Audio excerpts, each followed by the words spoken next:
Hi folks, it's Renee Sobolowski. We're going to learn something new today. Today we're going to do rivets. So we're going to drill a hole first.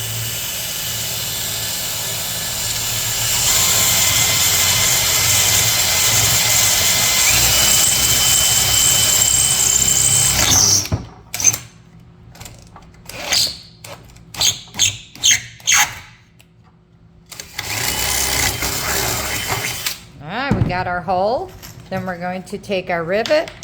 We're going to put it into the rivet gun. There we are. And now we're going to keep pushing on it till the rivet pops and goes in. There it is, folks. A new rivet holding the ladder together. Ladder repairs today, folks.